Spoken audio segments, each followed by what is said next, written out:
শিক্ষকৰ নিযুক্তিৰ প্ৰক্ৰিয়াটো আমি বদলি কৰিম কাৰণ এইবাৰ আমি দেখা পাইছোঁ যে অসমৰ বাহিৰত কিছুমান অপেন ইউনিভাৰ্চিটিৰ পৰা B.Ed পৰীক্ষাৰ সাৰ্টিফিকেট লৈ আহিছে সাৰ্টিফিকেটখন জেনুইন হেতু তেওঁলোকে নেশ্যনেল UGCৰ অনুমতি পাত্ৰ সাৰ্টিফিকেটখন ভুল নাই কিন্তু কলেজবিলাক কি মই নাজানো তাত এদিনো যাব নালাগে গুৱাহাটীৰ প্ৰায় গৈ খালি পৰীক্ষাটো দিয়ে নম্বৰ লৈ আহিব পাৰে আৰু কেবাখনো কলেজ আমাৰ উত্তৰ পূব অসমৰ বহুত ল'ৰা ছোৱালীয়ে তাতে গৈ পঢ়িছে তাৰ ফলত কষ্ট কৰি B.Ed পাছ কৰা ল'ৰাবিলাকে চাকৰিটো নোপোৱা হৈছে সেইকাৰণে এইবাৰে শেষ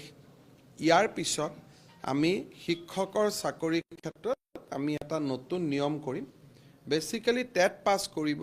B.Edৰ নম্বৰো থাকিব কিন্তু ফাইনালি এটা ৰিটেন এক্সামিনেশ্যনত আপুনি আৰু এবাৰ বহিব লাগিব যিমান পোষ্ট সিমানৰ ৰিটেন এক্সাম হ'ব যদি 5000 পোষ্ট আছে আপোনাৰ ফাইনেল ৰিটেন এক্সামিনেশ্যন এটা 5000ৰ কাৰণে আপুনি আকৌ দিব লাগিব টেটটো কোৱালিফিকেশ্যন হেতু আপোনাৰ 5 বছৰ আগতো পাছ কৰা হ'ব পাৰে 4 বছৰ আগতো পাছ কৰা হ'ব লাগিব টেট B.Ed আৰু হায়াৰ সেকেন্ডাৰী মাৰ্কছৰ পিছতো আপুনি আৰু এটা পৰীক্ষা দি পাছ কৰিব লাগিব কাৰণ অহা বছৰৰ পৰা আৰু সমস্যা আহিব কোভিডৰ সময়তো আমি সকলোকে 90 দি দিছিলো তাৰ আগতটো সকলোৰে মাৰ্ক 60 আছে গতিকে অহা বছৰৰ পৰা যদি এনেকে শিক্ষকৰ নিযুক্তি হয় অকল কোভিডৰ বছৰত পাছ কৰা ল'ৰা ছোৱালীহে পাব পৰীক্ষা নিদিয়াকৈ বাকি কোনেও নাপাব সেইকাৰণে সকলো মানুহে যাতে সমান সুবিধা পায় তাৰ বাবে আমি এটা ফাইনেল ৰিটেন টেষ্ট এটা লম তেতিয়া জুন ইউনিভাৰ্সিটি যি সাৰ্টিফিকেট হেখিনি দি হল টিকেট পাব যে আপোনাৰ টেট আছে B.Ed আছে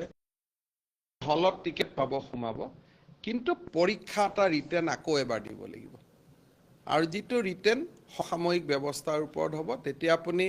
কোনেও আপত্তি নকৰিব আৰু বহুতে কয় দাদা আমি আগত পাছ কৰিলো আমাৰ নাম্বাৰিংটো কম আছিল আমি পিছত পাছ কৰিলো আজিকালি ইউনিভাৰ্সিটিয়ে বহুত নম্বৰ দিয়ে পুৰণা লৰাখিনি হতাশাটো ভোগ কৰে সেইকাৰণে কাৰো যাতে মনত হতাশা নাথাকে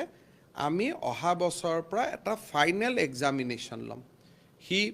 উচ্চতৰ মাধ্যমিকৰ কাৰণেও হ'ব মাধ্যমিকৰ কাৰণেও হ'ব LPৰ কাৰণেও হ'ব গতিকে যেটো মই আৰম্ভ কৰিছিলো 2014ত নিযুক্তি প্ৰক্ৰিয়া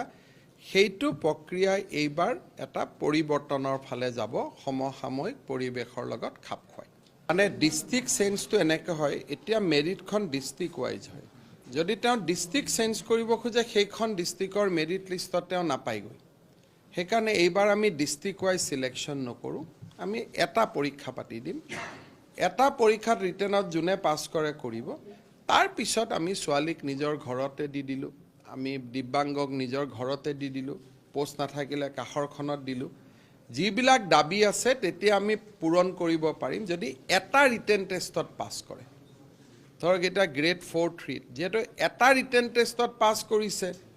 তাত আৰু ডিস্ট্ৰিক্ট ওয়াইজৰ কথাটো নাহে সেইকাৰণে এইবাৰ আমি শিক্ষক নিযুক্তিত ডিস্ট্ৰিক্ট ওয়াইজটো আমি বন্ধ কৰি দিম স্টেট ওয়াইজ ৰিক্ৰুটমেন্ট হ'ব আইদাৰ থ্ৰু লটাৰী ডিস্ট্ৰিক্টত গুছি যাব নহলে